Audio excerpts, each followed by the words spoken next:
విజయసాయిరెడ్డి శాంతి వ్యవహారంపై టీడీపీ అధికారి ప్రతినిధి ఆనం వెంకటరమణారెడ్డి మీడియా ముందుకొచ్చారు. నిన్న శాంతి భర్త మదన్ మోహన్ మీడియా సమావేశంలో చేసిన వ్యాఖ్యలను ఆనం ప్రస్తావించారు. మదన్ మోహన్ కేంద్ర ప్రభుత్వ ఉద్యోగి కాబట్టి కేంద్ర విజిలెన్స్ శాఖ రంగంలోకి దిగి విచారణ చేపట్టాలని అన్నారు.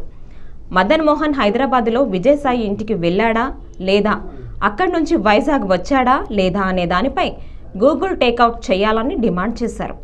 విజయసాయిరెడ్డి ఆమెకు ఎందుకు డబ్బులు ఇచ్చారు, ఆమెతో విశాఖలో ఏమేం పనులు చేయించుకున్నారు, ఏ భూములు కొట్టేశారు అనే విషయాలు విచారణ చేస్తే బయటికి వస్తాయని అన్నారు. అందుకే విజిలెన్స్ విచారణ అడుగుతున్నామని ఆనం వెంకటరమణారెడ్డి చెప్పారు. సెంట్రల్ గవర్నమెంట్ ఎంప్లాయీ కాబట్టి వెంటనే సెంట్రల్ విజిలెన్స్ దీని మీద ఎంక్వైరీ చేయాలి. విజయసాయిరెడ్డి దగ్గర, విజయసాయిరెడ్డి ఇంట్లో గూగుల్ టేకౌట్ ద్వారా ఇతను నిజంగా మదన్ మోహన్ గారు అక్కడికి వెళ్ళారా లేదా, ఆయన చెప్పిన టైంలో ఆయన ఇంటికి వెళ్ళాడా లేదా, ఆయన అక్కడి నుంచి వైజాగ్ వచ్చాడా లేదా అనే పూర్తి విషయాలు ఈ ఎంక్వైరీ చేస్తే బయటకు వస్తాయి. సరే, జిల్లా విషయం బయటకు వస్తే ఎందుకు విజయసాయిరెడ్డి ఆమెకు డబ్బులు ఇచ్చాడు అనేది ఒకటి బయటకు వస్తుంది. ఏమేమి పనులు చేయించుకున్నారో వైజాగ్లో, ఏ ఏ ల్యాండ్స్ దొంగతనం చేశారనే విషయం కూడా అన్నీ కూడా బయటకు వస్తాయి.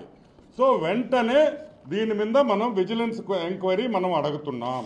అన్ని విషయాల్లో కూడా ఈరోజు వైజాగ్ దోపిడీ చేసింది విజయసాయిరెడ్డి అనేది అర్థమైపోయింది.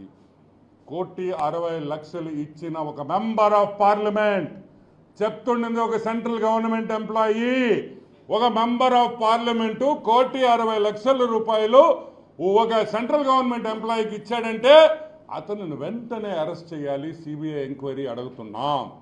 ఎందుకంటే it is a serious matter. ఒక పక్క మెంబర్ ఆఫ్ పార్లమెంట్ రాజ్యసభ, ఒక పక్క సెంట్రల్ గవర్నమెంట్ గ్రూప్ 1 ఆఫీసర్. ఒక గ్రూప్ 1 ఆఫీసర్కి 1,60,00,000 ఇచ్చాడని ఆ గ్రూప్ 1 ఆఫీసర్ ఒప్పుకున్న తర్వాత ఈరోజు విజయసాయిరెడ్డిని వెంటనే అరెస్ట్ చేసి సిబిఐ ఎంక్వైరీ చేసి మొత్తం ఒక 2 లాఠీతో 2 తగిలిచ్చేస్తే అన్ని విషయాలు బయటకు వస్తాయని కూడా నేను మనవి చేస్తున్నా.